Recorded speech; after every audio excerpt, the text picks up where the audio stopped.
Assalamualaikum warahmatullahi wabarakatuh.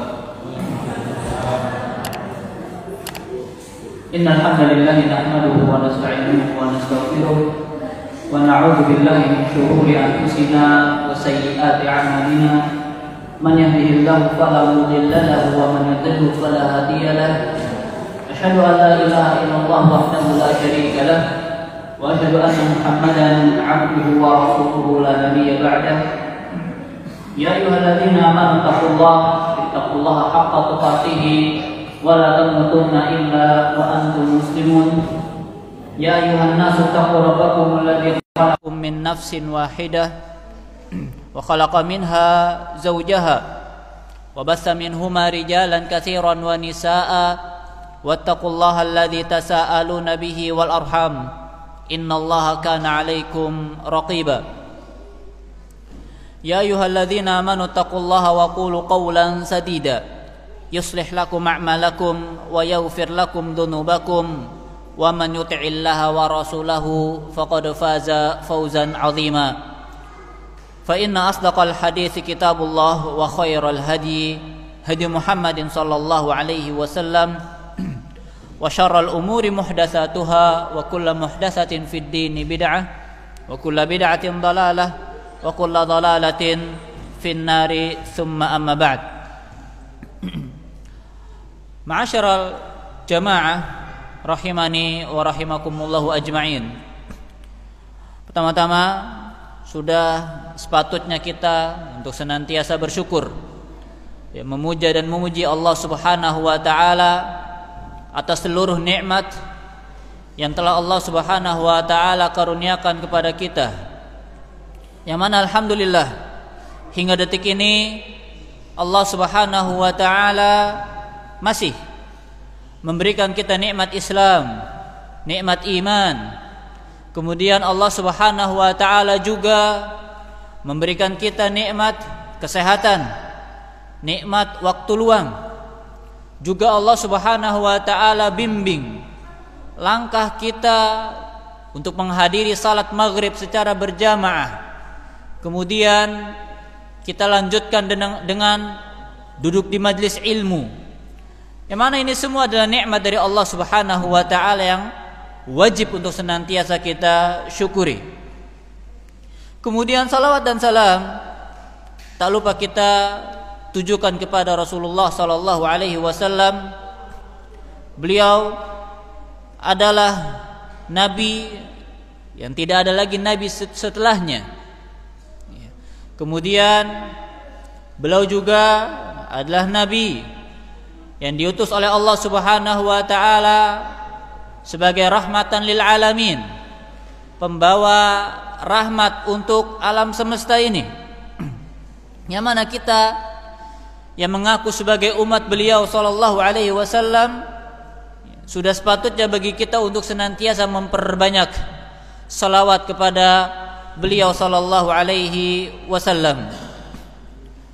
Para jamaah yang dimuliakan Allah Subhanahu wa taala, insyaallah pada malam hari ini kita akan membahas tentang 4 kaidah, yang mana dengan 4 kaidah ini kita dapat memahami akidah Islamiyah, akidah yang dibawa oleh Rasulullah sallallahu alaihi wasallam dan nabi-nabi sebelum beliau, akidah yang diajarkan Nabi sallallahu alaihi wasallam kepada para sahabatnya, kemudian diajarkan kembali kepada para tabi'in, atba'ut tabi'in dan seterusnya, sampai akidah tersebut sampai kepada zaman kita saat ini. Yang mana perlu difahami sebagai seorang muslim, wajib bagi kita untuk senantiasa memperhatikan perkara-perkara yang berkaitan dengan akidah. Karena ini modal utama kita dikatakan sebagai seorang muslim. Ini modal utama kita sebelum kita melaksanakan segala jenis ketaatan, segala jenis ibadah kepada Allah Subhanahu wa taala. Yang mana kalau kita terjatuh dalam kesalahan memahami akidah, maka wal'iyadzu billah bisa jadi amalan-amalan kita tidak bernilai di sisi Allah Subhanahu wa taala. Allah Subhanahu wa taala berfirman dalam surat Al-Furqan ayat ke-23. Allah Subhanahu wa taala berfirman, wa qadimna ila ma 'amilu min 'amalin faja'alnahu haba'an mansura. Maka kami datangkan di hari kiamat kelak, kami datangkan amalan-amalan mereka, kami tampakkan di padang mahsyar kelak amalan-amalan mereka, yaitu orang-orang yang berbuat syirik, yang tidak memperhatikan akidah mereka, seluruhnya ditampakkan amalan-amalan mereka, faja'alnahu haba'an mansura wal'iyadzu billah, dan kami jadikan amalan-amalan mereka itu bagaikan haba, debu, mansura, yang terombang-ambing. Al-haba ini perlu kita fahami. Haba adalah partikel debu yang ini bisa kita lihat kalau ada pantulan sinar. Ya, misalkan ada sinar matahari masuk ke jendela rumah kita, kita sering lihat ada debu yang terombang-ambing, melayang-layang. Nah, itu dalam bahasa Arab disebut haba. Nah, amalannya orang-orang musyrik, yaitu seseorang yang dia beribadah kepada Allah tapi juga beribadah kepada selain Allah, maka amalannya seperti itu nanti. Tidak ada nilainya sedikit pun di sisi Allah Subhanahu wa taala. Tidak ada bobotnya, tidak ada masanya, wal'iyadzu billah. Maka ini sangat penting untuk kita fahami betul. Jangan sampai kita ngakunya sebagai seorang muslim tapi sedikit perhatian kita terhadap perkara-perkara tauhid, perkara-perkara akidah. Langsung saja yang pertama, kaidah dalam memahami akidah adalah wajib bagi setiap muslim untuk meyakini seluruh jenis tauhid. Wajib bagi setiap muslim untuk meyakini seluruh jenis tauhid. Yang mana kita tahu bahwasanya tauhid atau akidah itu dibagi oleh para ulama, dirinci menjadi 3 bagian. Kita kenal ada yang namanya tauhid rububiyah, kemudian tauhid uluhiyah, dan tauhid asma wa sifat. Tauhid rububiyah maksudnya adalah kita meyakini dengan keyakinan yang kuat, keyakinan yang pasti bahwasanya hanya Allah lah Subhanahu wa taala yang mampu untuk menciptakan, yang mampu untuk memberikan rezeki, yang mampu untuk mengatur alam semesta, yang mampu untuk menyembuhkan dan yang sebagainya. Ini hanya Allah Subhanahu wa taala. Kemudian tauhid uluhiyah, yakni tauhid ya kita meyakini bahwasanya seluruh ibadah kita hanya boleh kita tujukan kepada Allah Subhanahu wa taala khusus. Ya, tidak boleh kita palingkan kepada selain Allah Subhanahu wa taala. Kemudian tauhid asma wa sifat. Ya, kita maksudnya adalah kita meyakini dengan keyakinan yang pasti, keyakinan yang kuat bahwasanya Allah Subhanahu wa taala memiliki nama-nama dan sifat-sifat yang mulia dan sempurna. Kita yakini nama-nama dan sifat-sifat tersebut tanpa perlu merubah maknanya atau menggugurkan maknanya atau membagaimanakan maknanya atau menyamakan nama dan sifat Allah dengan nama dan sifat makhluk. Taib.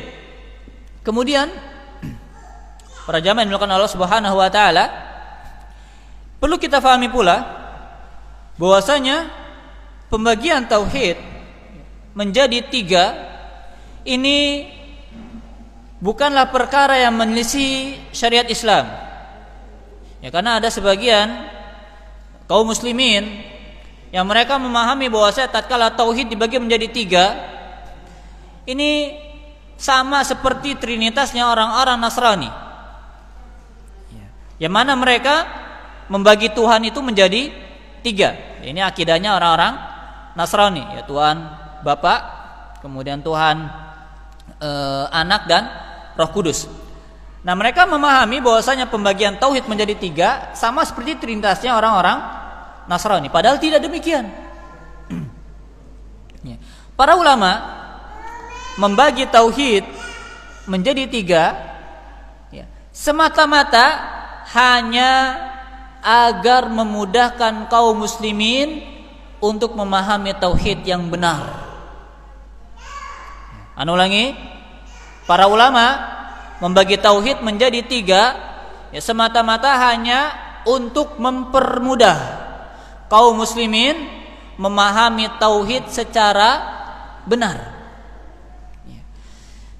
Dan pembagian tauhid menjadi 3 ini hasil dari istimbat, yaitu penarikan kesimpulan yang dilakukan oleh para ulama setelah mereka melihat kepada begitu banyak dalil. Hanya disimpulkan, jadilah tauhid dibagi menjadi 3. Atau menurut ulama mutaqaddimin, tauhid itu menjadi 2. Begitu seterusnya. Dan ini tidak masalah, karena ini hasil ijtihad. Sama seperti misalkan, ini sering kita sampaikan, sama seperti rukun salat. Ada berapa rukun salat, Pak? Ada berapa rukun salat? Ada yang ingat? Ada 17. Dalam mazhab Syafi'i, dalam mazhab Imam Syafi'i, rukun salat ada 17. Jadi takbiratul ihram sampai salam. Nah, dari mana Imam Syafi'i mendapatkan 17 rukun salat ini? Apakah langsung Nabi SAW bilang rukun salat itu ada 17? Enggak ada. Kita cari hadis rukun salat ada 17 sampai botak pun enggak bakal ada. Nah, dari mana Imam Syafi'i dapat ini? Dari istimbat tadi, dari ijtihad, mengumpulkan dalil-dalil, kemudian disimpulkan. Maka Imam Syafi'i menyimpulkan rukun salat itu ada 17. Makanya di situ nanti kalau kita pelajari fiqhul muqaran, fikih perbandingan mazhab, ada perbedaan pendapat masalah jumlah rukun salat. Jumlah rukun salat saja ada perbedaan pendapat di antara para ulama. Ini menunjukkan bahwasanya jumlah rukun salat itu tidak ada mutlak dari Nabi Shallallahu Alaihi Wasallam. Ini hasil ijtihadnya para ulama. Nah, begitu pula dengan pembagian tauhid menjadi 2 atau 3. Nah, ini harus kita pahami. Taib. Tadi kita kembali ke kaidah bahwasanya sebagai seorang muslim wajib meyakini seluruh jenis tauhid ini, baik tauhid rububiyah, uluhiyah maupun asma wa sifat. Kenapa?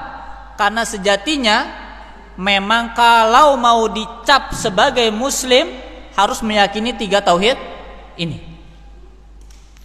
Orang-orang musyrik di zaman Nabi SAW mereka meyakini tauhid rububiyah. Perhatikan, orang-orang musyrik, Abu Jahal, Abu Lahab, mereka meyakini tauhid rububiyah. Kendati demikian, keyakinan mereka terhadap tauhid rububiyah tanpa keyakinan mereka terhadap tauhid uluhiyah maupun asma wa sifat tidak memasukkan mereka ke dalam agama Islam. Gak cukup memilah salah satunya saja, gak cukup, harus komplit. Rububiyah, uluhiyah, asma wa sifat. Dalilnya mana? Dalilnya Allah Subhanahu wa taala berfirman dalam surat Yunus ayat ke-31, Qul, katakanlah wahai Muhammad, man yarzuqukum minas sama'i wal ard.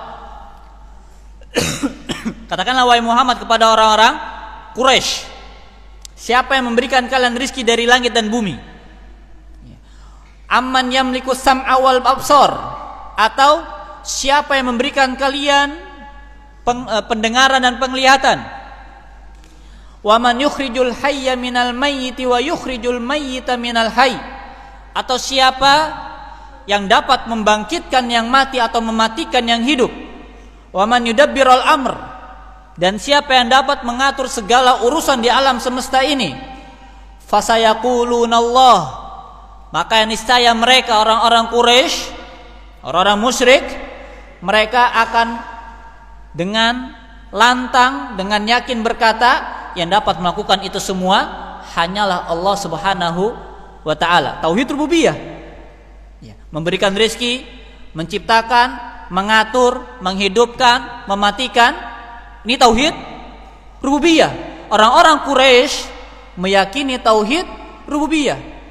Akan tapi lihat penutup ayatnya, faqul afala tattaqun, maka katakanlah wahai Muhammad kepada mereka, mengapa kalian tidak mau bertakwa kepada Allah Subhanahu wa ta'ala? Maksudnya apa? Mengapa kalian tidak memurnikan ibadah hanya kepada Allah Subhanahu wa ta'ala? Maka perhatikan,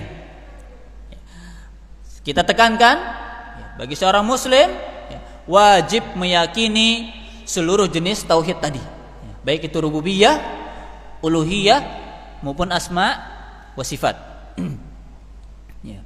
Nah, sama seperti rukun Islam dan rukun iman. Sama seperti rukun Islam dan rukun iman. Kita tahu rukun Islam ada 5, syahadat, salat, zakat, puasa, haji. Ya, bila mampu, maka kita kerjakan semuanya kalau mau dianggap sebagai muslim.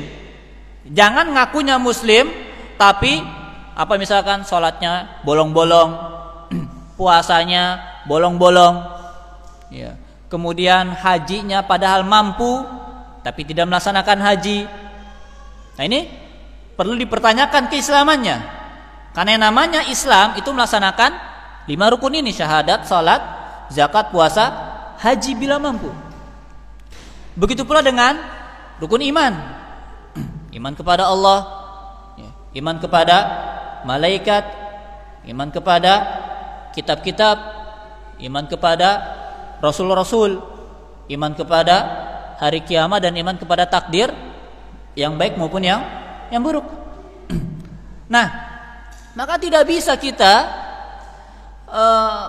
tidak meyakini salah satunya.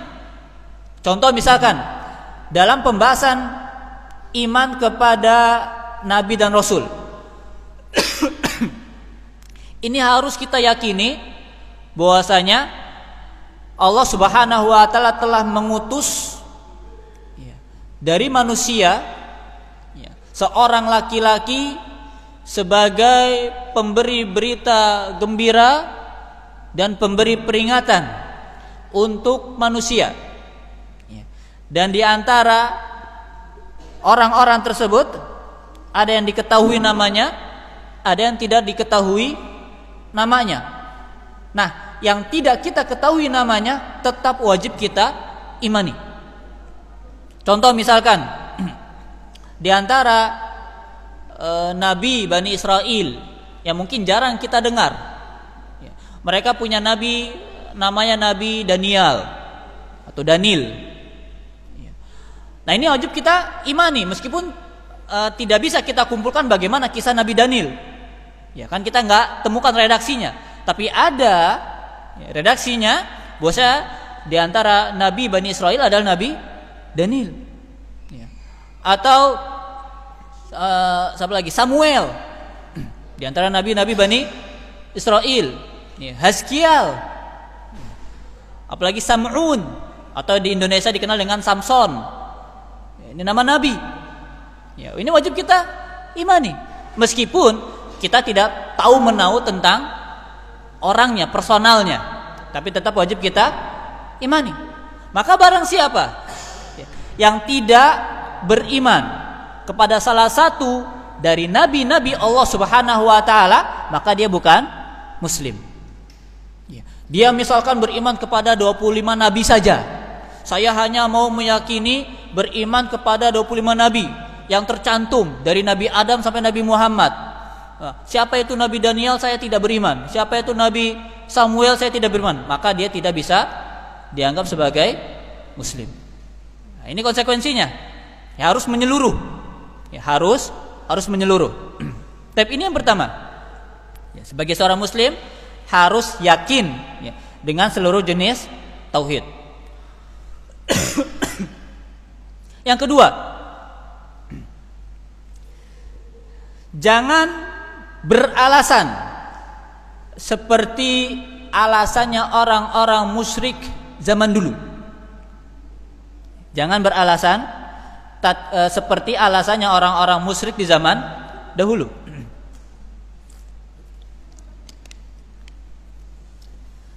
Kita tadi sampaikan bahwasanya orang-orang musyrik itu, orang-orang Quraisy, mereka tetap beriman kepada rububiyah Allah.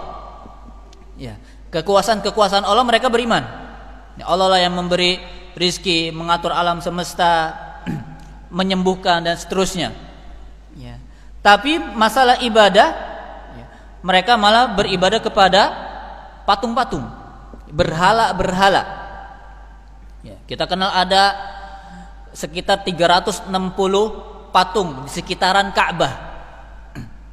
Ya, kita bayangkan 360 patung di sekitar Ka'bah.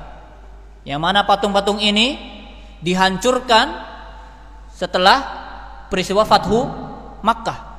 Setelah Nabi SAW dan kaum muslimin berhasil masuk ke kota Makkah, yang menaklukkan kota Makkah, 360 patung yang ada di sekitar Ka'bah ini dihancurkan oleh Nabi SAW. Maka ya, Ka'bah dibersihkan dari jenis kesyirikan. Ya, maka ini jangan sampai lagi terjadi masjid tapi dipakai untuk kesyirikan. Ya, yang kemarin sempat viral ya, beberapa hari yang lalu, ya, ada beberapa orang Buddha masuk ke dalam masjid berdoa ya, di dalam masjid menurut keyakinan mereka. Nah, ini haram hukumnya. Ya, ini haram hukumnya karena masjid itu mulia. Ya, tidak boleh dimasuki oleh orang-orang musyrik untuk melakukan kesyirikan mereka. Kalau orang musyrik mau masuk masjid silakan. Tapi maksudnya apa? Tujuannya apa? Ya, kalau tujuannya ada masalah dia pengen belajar Islam, ahlan wa sahlan, silakan. Ya, tapi mereka masuk masjid beribadah dengan agama mereka di dalam masjid, hukumnya haram. Ya, ini perlu diluruskan. Ya. Nah, mereka orang-orang musyrik di zaman Nabi SAW menyembah patung-patung tersebut. Ya, ada yang namanya Hubal yang paling besar. Ya, ada yang namanya Lata, Manat, Uzza. Bahkan di setiap rumah punya patungnya masing-masing. Ya. Mereka berdoa kepada patung-patung tersebut. Ya. Hingga tatkala Nabi SAW mendakwahkan kepada mereka bahwasanya perkara tersebut tidak boleh. Enggak boleh berdoa kepada patung itu. Ya. Mereka jawabnya bagaimana? Perhatikan. Allah Subhanahu wa taala firman dalam surat Az-Zumar ayat ketiga. Walladzina ittakhadhu min dunihi awliya, dan orang-orang yang menjadikan selain Allah sebagai walinya. Ya, mereka mengatakan ma na'buduhum, kami tidak menyembah mereka secara langsung karena kami masih meyakini patung-patung ini ya, tidak berkuasa, tidak memberikan rizki, tidak menciptakan dan seterusnya. Ya. Akan tapi alasannya apa? Illa liyuqarribuna ilallahi zulfa. Kami berdoa kepada mereka hanya agar mereka lebih mendekatkan kami kepada Allah Subhanahu wa taala. Jadi mereka berdoa kepada patung-patung tersebut ya, agar doanya cepat sampai kepada Allah Subhanahu wa taala. Innallaha yahkumu bainahum fima hum fihi yakhtalifun. Sesungguhnya Allah Subhanahu wa taala kelak akan menjadi hakim yang memutuskan perkara yang mereka selisihkan semasa di dunia. Innallaha la yahdi man huwa kadzibun kafar. Dan sesungguhnya Allah Subhanahu wa taala tidak akan memberikan petunjuknya kepada seorang pendusta lagi penentang. Nah, lihat. Garis bawahi. Orang-orang musyrik yang mereka berdoa kepada patung-patung tersebut tidak menyembah mereka. Ya, tidak menyembah patung-patung itu. Ya. Mereka berdoa kepada patung-patung tersebut, ya. Yang mana patung-patung tersebut, ya, ini diambil dari nama-nama orang-orang saleh, ya. Agar apa? Agar doanya cepat sampai kepada Allah Subhanahu wa taala. Kemudian dalam ayat yang lain, dalam surat Yunus ayat ke-18, Allah Subhanahu wa taala firman, "Wa ya'buduna min dunillahi ma la yadhurruhum wa la yanfa'uhum." Dan mereka beribadah kepada selain Allah, yang mana sesuatu tersebut la yadurruhum wa la yanfa'uhum, sama sekali tidak bisa mendatangkan mudarat, tidak bisa membahayakan, dan sama sekali tidak bisa mendatangkan manfaat. Wa yaqulun, dan mereka beralasan, mereka berkata, haula'i syufa'auna indallah, mereka itulah yang kelak akan menjadi pemberi syafaat kita di sisi Allah Subhanahu wa taala. Ya, lagi-lagi diulangi, tatkala mereka berdoa kepada patung-patung tersebut, berhala-berhala tersebut, tujuannya apa? Tujuannya agar diberikan syafaat. Yang mana intinya agar doa mereka lebih cepat dikabulkan oleh Allah Subhanahu wa taala. Mereka tahu yang mengabulkan doa hanya Allah. Mereka tahu itu. Nah, tapi mereka memilih perantara-perantara dari kalangan berhala tadi. Nah, maka perhatikan, jangan sampai kita sebagai seorang muslim, ya, ini kembali beralasan dengan alasan yang sama seperti alasannya orang-orang musyrik di zaman Nabi Shallallahu Alaihi Wasallam. Contoh misalkan, ini yang banyak terjadi kesalahannya di antara kaum muslimin. Ya. Tatkala melaksanakan ziarah kubur, ya, tatkala melaksanakan ziarah kubur, kita katakan ziarah kubur hukumnya sunnah. Ziarah kubur hukumnya sunnah, dianjurkan, dapat pahala. Yang keliru adalah praktek-praktek dalam ziarah kubur tersebut. Ya. Apa diantaranya? Diantaranya adalah ziarah kubur dibumbui dengan praktek apa? Doa-doa, tawasul, minta kepada mayit, kepada ahli kubur. Kita katakan ini keliru. Ya, meskipun banyak kaum muslimin yang melaksanakannya. Ya, meskipun nyatanya, ini kenyataan yang pahit, banyak kaum muslimin yang tidak faham atau belum faham tentang hukumnya. Kita katakan ini salah. Mengapa? Perhatikan, tawasul kepada mayit hukumnya syirik. Tawasul kepada mayit hukumnya syirik. Siapapun mayitnya, hatta meskipun itu Nabi Shallallahu Alaihi Wasallam. Nah, ini penting nih. Sekarang kita masuk musim haji, ya, maka perlu, ya, sangat penting, ya, bagi para petugas haji, ya, untuk mengingatkan jamaah haji di Indonesia atau dari Indonesia agar tidak minta doa-doa di kuburan Nabi Shallallahu Alaihi Wasallam. Karena hukumnya nggak boleh, haram. Tidak ada satupun sahabat yang minta tawasul kepada Nabi SAW setelah beliau wafat. Ceritanya masyhur, di antara kisahnya, kisah yang dikisahkan oleh Imam Az-Zahabi dalam kitab beliau Syiar A'lamin Nubala dan yang lainnya, para ahli sejarah. Di antara kisah yang masyhur adalah kisahnya Umar bin Khattab, yang mana tatkala Umar bin Khattab menjadi khalifah, terjadi paceklik di suatu daerah, kemarau yang berkepanjangan, yang mana di daerah tersebut tidak lagi bisa ditanami tanam-tanaman, hewan-hewannya kurus kering, bahkan sudah pada mati kelaparan. Sampai ada perwakilan daerah tersebut mendatangi Umar bin Khattab di Madinah, minta, wahai Amirul Mukminin, doakan agar turun hujan. Perhatikan, Umar bin Khattab radhiyallahu taala anhu, beliau langsung naik ke atas mimbar. Beliau mengucapkan, Allahumma, wahai Allah, ya Allah, dahulu kami bertawassul kepada nabi-Mu. Perhatikan konteksnya. Dahulu kami bertawassul dengan nabi-Mu, maka kau ijabah, kau kabulkan doa kami.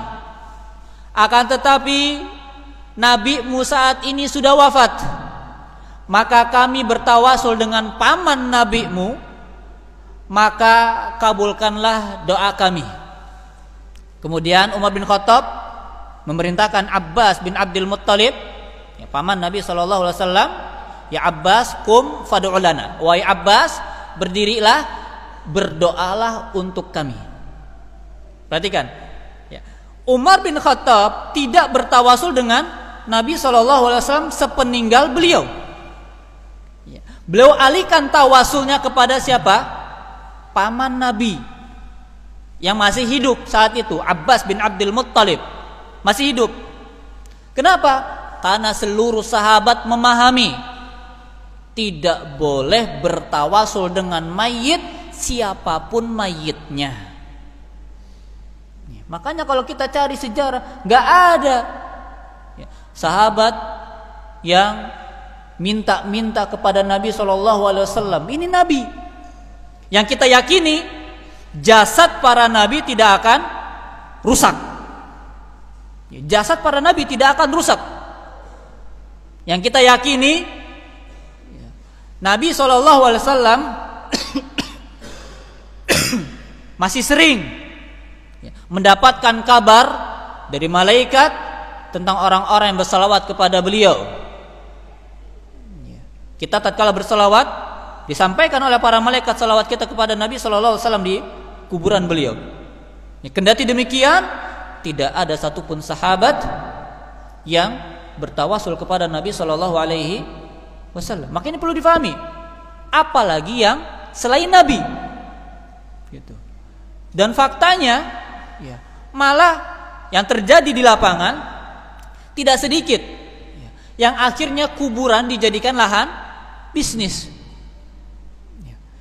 Ini banyak kita dengar beritanya, ada kuburan kosong sebenarnya, nggak ada isinya, tapi dicap kuburan Syekh Fulan, Kiai Fulan, Imam Fulan.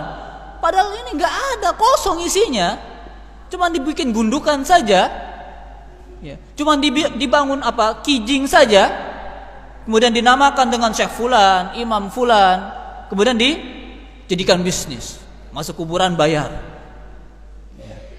Wisata religi, ini perlu difaham, nggak boleh. Kemudian tatkala kita memperingatkan ini, malah justru kita dituduh kita nggak suka ziarah kubur. Bukan kita nggak suka ziarah kubur. Kita hanya memperingatkan praktek-praktek pada ziarah kubur yang keliru. Ini tadi, ini kebiasaan orang-orang musyrik yang berdoa, bertawasul kepada berhala mereka, minta apa? Doanya disampaikan kepada Allah. Kemudian Di antara alasan orang-orang musyrik juga. Ini disampaikan pula oleh Allah Subhanahu wa taala dalam surat Al-Baqarah ayat 170. Allah Subhanahu wa taala firman, "Wa idza qila lahum ittabi'u ma anzalallah." Dan apabila mereka diajak, ittabi'u ma anzalallah, ikutilah apa yang telah Allah turunkan. Maksudnya ikutilah Al-Qur'an. Qalu, mereka malah berkata apa? Bal nattabi'u ma alfaina alaihi aba'ana. Tidak, yang kami ikuti hanya yang kami temukan, yang kami dapatkan dari nenek moyang kami, dari bapak kakek-kakek kami. Awalau kana aba'uhum la yaqiluna syai'a wa la yahtadun. Bukankah nenek moyang mereka itu tidak berpikir dan tidak mendapatkan petunjuk? Nah, beralasan tidak ingin meninggalkan adat istiadat, padahal menyelisihi syariat. Maka ini perlu diperhatikan. Tatkala ada adat istiadat kita di Indonesia yang itu menyelisihi syariat Islam, maka tinggalkan. Contoh, kita kenal dengan istilah sedekah bumi, sedekah laut. Untuk siapa sedekah-sedekah ini? Untuk jin, jin pegunungan, jin bumi, jin laut, diperuntukkan untuk jin. Ini syirik, menyelisihi Al-Quran. Maka wajib kita tinggalkan. Jangan dengan alasan, oh ini sudah adat istiadat kita, jangan ditinggalkan. Gak bisa. Kalau memang adat istiadat tersebut menyelisihi syariat Islam, maka ditinggalkan. Maka harus ditinggalkan. Bukan kita tidak cinta Indonesia, bukan. Kita tetap bisa cinta dengan tanah air kita, cinta dengan negara kita melalui perantara yang lain. Nggak mesti dari adat istiadat tersebut. Begitu pula dengan apa? Makan-makan di rumah mayit, hari ke-7, ke-100, ke-1000 dan seterusnya. Ini pun menyelisihi syariat. Padahal perhatikan, syariatnya Nabi SAW bersabda kepada para sahabat tatkala Ja'far bin Abdul Muttalib wafat di perang Mu'tah. Apa kata Nabi SAW? Isna'u li ali Ja'far ta'aman. Buatkanlah makanan untuk keluarganya Ja'far. Fa innahu qad ja'ahum amrun yushghiluhum. Karena mereka sudah disibukkan dengan perkara kematiannya Ja'far. Perhatikan, syariat Islam itu indah. Yang ditinggal mati, yang diberikan makanan oleh tetangga-tetangga sekitar. Nah, sekarang yang terjadi di Indonesia kebalik. Ya enggak? Yang ditinggal mati malah harus masak buat ngundang orang. Tadi hari ketiga, hari ke-7, kemudian nanti hari ke-40, 100, 1000 dan seterusnya. Ini menyelisih syariat. Syariatnya yang ditinggal mati, yang dibuatkan makanan. Kita kasih makanan untuk mereka, bukan mereka yang ngasih makanan ke kita. Jangan kita tambah musibah mereka. Mereka sedang dapat musibah, ditinggal mati orang yang mereka cintai, malah kita tambah nyusahin dia. Ini perlu digarisbawahi. Meskipun dilabeli dengan ini adat istiadat, tetap ini adat istiadat yang menyelisihi syariat, maka kita tinggalkan. Nah, itu yang kedua. Maka jangan sampai kita kembali beralasan seperti alasannya orang-orang musyrik di zaman dulu. Yang ketiga, kaidahnya adalah tujuan utama diutusnya Nabi SAW adalah untuk memurnikan tauhid uluhiyah. Tujuan utama diutusnya Nabi SAW dan seluruh Nabi adalah untuk memurnikan tauhid uluhiyah.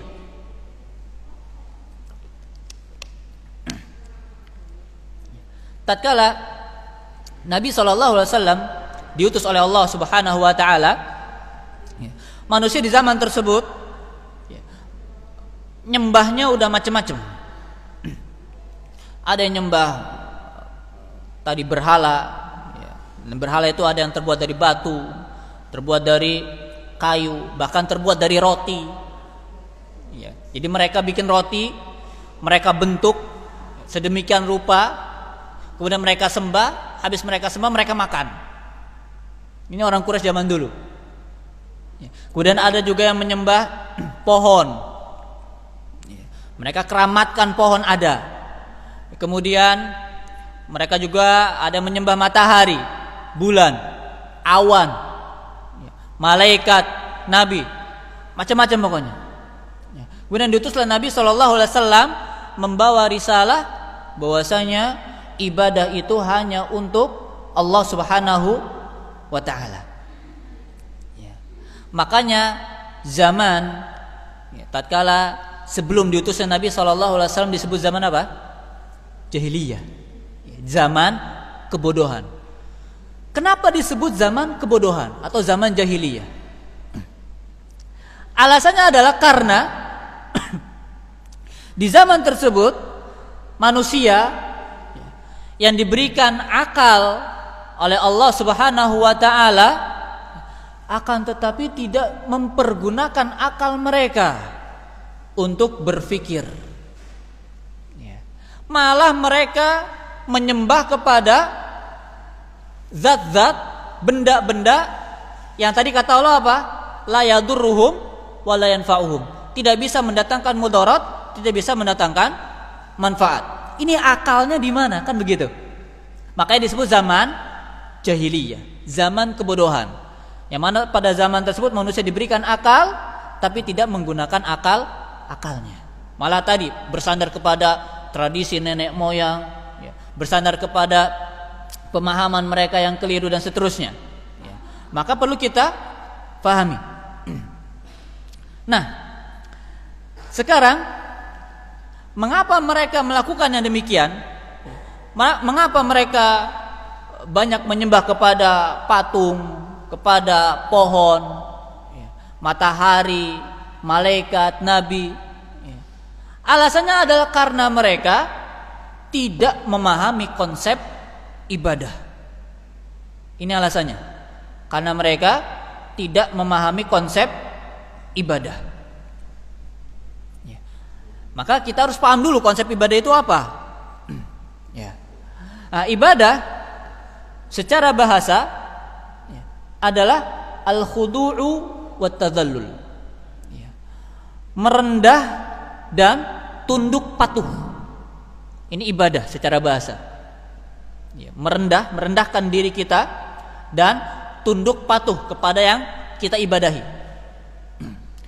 Nah, secara istilah ibadah adalah segala hal yang dicintai dan diridhai oleh Allah Subhanahu wa Ta'ala, baik itu dari segi ucapan maupun perbuatan, baik itu yang abstrak maupun yang non abstrak, yang nampak maupun yang tidak nampak.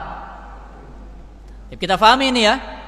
Anda ulangi, ibadah adalah segala hal yang dicintai dan diridhai oleh Allah Subhanahu wa Ta'ala, baik dari segi ucapan maupun perbuatan, baik yang nampak maupun yang tidak nampak.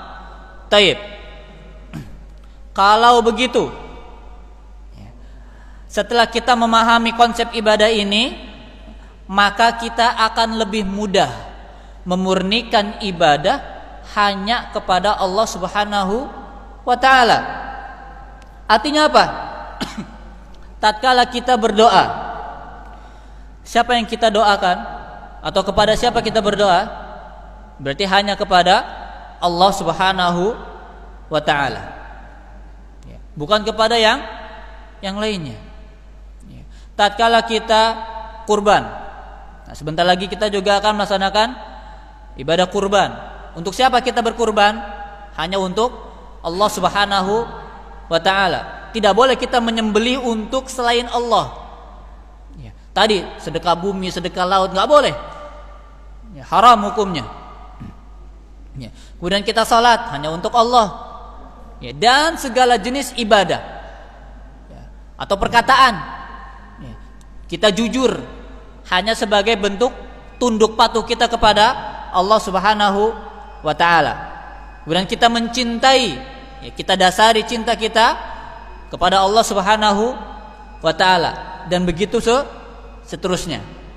Nah, inilah yang dimaksud dalam firman Allah Subhanahu wa ta'ala yang sebetulnya kita semua faham.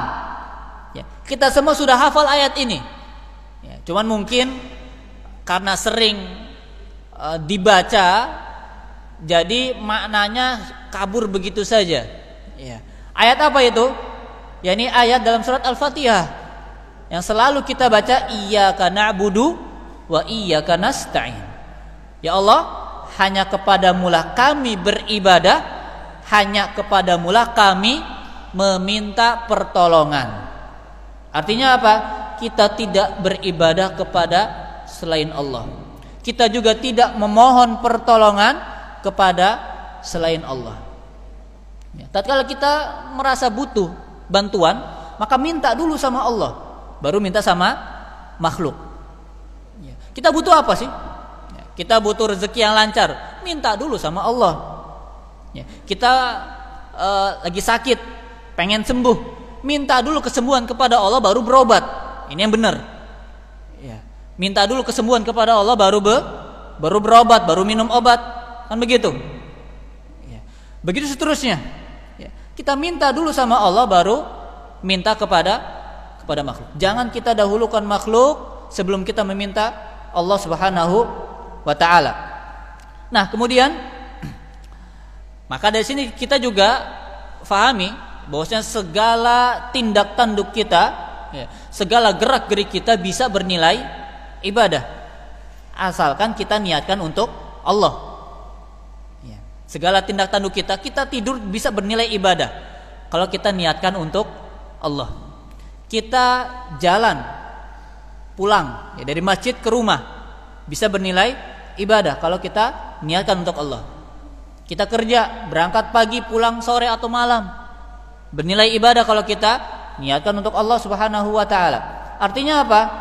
Artinya kita harus betul-betul memurnikan seluruh gerak-gerik kita hanya untuk Allah Subhanahu wa ta'ala. Ya, makanya Allah Subhanahu wa ta'ala firman, ya, Qul, katakanlah wahai Muhammad, inna salati wa nusuki wa mahyaya wa mamati lillahi rabbil alamin. Katakanlah wahai Muhammad, sesungguhnya salatku, sembelihanku, hidupku dan matiku hanya untuk Allah Subhanahu wa ta'ala, Rabbul alamin, Rabb semesta alam. La syarikalah, yang tidak ada sekutu baginya. Wa bidzalika umirtu, dan dengan perintah tersebut, maksudnya perintah memurnikan ibadah itu, umirtu, aku diperintahkan oleh Allah, aku diutus oleh Allah kepada manusia yang lainnya. Wa ana awwalul muslimin, dan aku adalah orang pertama yang berserah diri kepada Allah Subhanahu wa ta'ala. Kita jeda azan dulu, kemudian kita lanjutkan kaidah yang terakhir. Kemudian kaidah yang keempat, bahwasanya kesyirikan di zaman Nabi SAW ini masih lebih ringan daripada kesyirikan di zaman sekarang. Atau kesyirikan di zaman sekarang jauh lebih dahsyat, jauh lebih parah dibandingkan kesyirikan di zaman Nabi SAW. Artinya apa? Artinya perkembangan zaman bukan berarti membawa perkembangan yang signifikan terhadap Islam dan kaum muslimin. Di antara faktanya, ini juga fakta yang pahit, kesyirikan di zaman modern malah lebih parah daripada kesyirikan di zaman Nabi Shallallahu Alaihi Wasallam. Kesyirikan di zaman modern sudah dibalut dengan teknologi-teknologi modern. Sebagai contoh misalkan di zaman Nabi Shallallahu Alaihi Wasallam ada kesyirikan namanya tanjim, atau mengaitkan sesuatu kepada bintang, atau bahasa kitanya ilmu horoskop. Ada bintang Sagittarius, Aquarius, dan semacamnya. Di zaman Nabi juga ada seperti itu. Tapi hanya dalam beberapa hal. Dan itu bisa mereka ketahui kalau apa? Kalau mereka lihat kepada bukunya, atau kepada dukunnya. Jadi mereka harus punya buku horoskop. Mereka harus datangi dukunnya yang paham tentang ilmu horoskop. Di zaman sekarang sangat mudah diakses melalui internet. Ramalan bintang apa misalkan Capricorn hari ini, nanti muncul itu nasib, jodoh, pekerjaan, rezeki, kesialan, dan seterusnya, lengkap. Maka hati-hati, ini syirik. Ini syirik. Atau tatkala kita di zaman dulu kita baca bahwasanya para dukun itu didatangi. Jadi orang-orang yang pengen tahu barang yang hilang, pengen apalagi pelet, nyantet, itu mereka harus datangi dukunnya. Zaman sekarang nggak mesti. Zaman sekarang dukun juga udah modern, punya WhatsApp, Instagram, live TikTok. Wah, ini terjadi di zaman sekarang. Ada dukun live TikTok. Konteksnya tuliskan nama. Ini yang pernah Anda lihat ya, nggak sengaja Anda lihat. Dia bilang tuliskan nama Anda, maka saya akan baca aura Anda. Aura apa ini? Ini kan syirik, ini syirik modern ini. Zaman dulu kita harus datang ke dukun kalau pengen syirik. Zaman sekarang tinggal tiduran di kasur bisa berbuat syirik, wal'iyadzubillah. Ini kesyirikan di zaman sekarang jauh lebih dahsyat daripada kesyirikan di zaman dahulu. Maka ini pentingnya kita bentengi diri kita, keluarga kita, anak istri kita dengan ilmu tauhid, ilmu akidah yang benar. Karena nggak mungkin kita sampaikan kepada keluarga kita misalkan, nah jangan pakai gadget, nggak bisa. Karena kebutuhan gadget di zaman sekarang udah kebutuhan primer, kebutuhan pokok. Maka bukan gadgetnya yang dihalangi, tapi anak istri kita yang dididik agar tatkala menggunakan gadget gunakan dengan bijak sesuai dengan koridor-koridor syar'i. Nah ini kita tanamkan ilmu akidah. Nah dukun itu syirik, nggak boleh dipercaya. Jadi kalau ada hal-hal yang berkaitan dengan perdukunan jangan pernah dipercaya. Tanamkan betul itu kepada anak istri kita. Karena waliyadzubillah, internet sangat masif di zaman sekarang. Baik itu tadi Instagramnya, TikToknya. Maka tinggal bagaimana kita. Qu anfusakum wa ahlikum nar. Jagalah diri kalian dan keluarga kalian dari api neraka. Dan yang utama adalah jangan sampai kita ataupun keluarga kita terjatuh dalam kesyirikan, sengaja atau tidak sengaja. sadar atau tidak sadar. Karena tadi kata Nabi SAW, masalah perdukunan ini yang kita tadi sampaikan, sudah ada dukun live TikTok. Kata Nabi SAW, man ata kahinan au arrafan, barang siapa yang mendatangi dukun atau paranormal, fasaddaqahu bima yaqul, kemudian ia benarkan apa yang diucapkan dukun tersebut, faqad kafara bima unzila ala Muhammad, berarti dia telah kufur terhadap Al-Qur'an yang diturunkan kepada Muhammad sallallahu alaihi wasallam. Enggak main-main hukumannya, langsung kufur. Itu kalau membenarkan. Kalau membenarkan ucapan dukun. Kalau sekedar mendatangi, perhatikan, man ata kahinan au arrafan, barang siapa yang mendatangi dukun atau paranormal, fala tuqbala minhu salatuhu arba'ina yauman, barang siapa yang sekedar mendatangi dukun atau paranormal, salatnya 40 hari tidak diterima. Waliyadzubillah.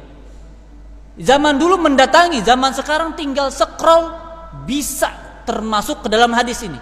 Tidak diterima, salatnya 40 hari. Waliyadzubillah. Maka ini tadi, jangan pernah bosan terhadap kajian-kajian atau pembahasan-pembahasan yang di situ membahas tentang perkara-perkara akidah, perkara-perkara tauhid. Karena ini sangat penting. Jangan mentang-mentang Ustaz di zaman modern sudah enggak zaman lagi kesyirikan. Faktanya masih zaman, masih eksis. Kita lihat yang kemarin CPNS, berapa banyak yang datang ke dukun. Yang mau nyalek, berapa banyak yang datang ke dukun, minta disukseskan. Waliyadzubillah. Ini fakta. Maka kewajiban kita adalah membekali diri kita yang utama, kemudian orang-orang di sekitar kita, orang-orang terdekat kita, agar jangan sampai terjatuh ke dalam kubangan kesyirikan, waliyadzubillah. Itu saja yang ingin Anda sampaikan. Mungkin Anda ulangi dulu sebentar. Tadi kaidah yang pertama adalah sebagai seorang muslim wajib meyakini seluruh jenis tauhid, rububiyah, uluhiyah, dan asma wa sifat. Kemudian juga rukun Islam dan rukun imannya. Kemudian yang kedua, jangan sampai kita sebagai seorang muslim malah beralasan seperti dahulu orang-orang musyrik beralasan kepada Nabi sallallahu alaihi wasallam. Kemudian yang ketiga, tujuan utama diutusnya Nabi sallallahu alaihi wasallam dan nabi-nabi sebelumnya adalah untuk memurnikan tauhid uluhiyah, yaitu penghambaan hanya untuk Allah Subhanahu wa taala. Dan yang keempat, faktanya kesyirikan di zaman sekarang jauh lebih dahsyat daripada kesyirikan di zaman Nabi sallallahu alaihi wasallam. Maka kita tutup, kita akhiri majlis kita di malam hari ini. Semoga ini menambah rasa semangat kita untuk terus mempelajari ilmu akidah, ilmu tauhid, agar kita senantiasa waspada dari kesyirikan yang akan menghantarkan kita kepada neraka jahanam, waliyadzubillah. Kita akhiri majlis kita pada malam hari ini dengan doa kafaratul majlis. Subhanaka Allahumma wa bihamdika asyhadu an la ilaha illa anta astaghfiruka wa atubu ilaik. Assalamualaikum warahmatullahi wabarakatuh.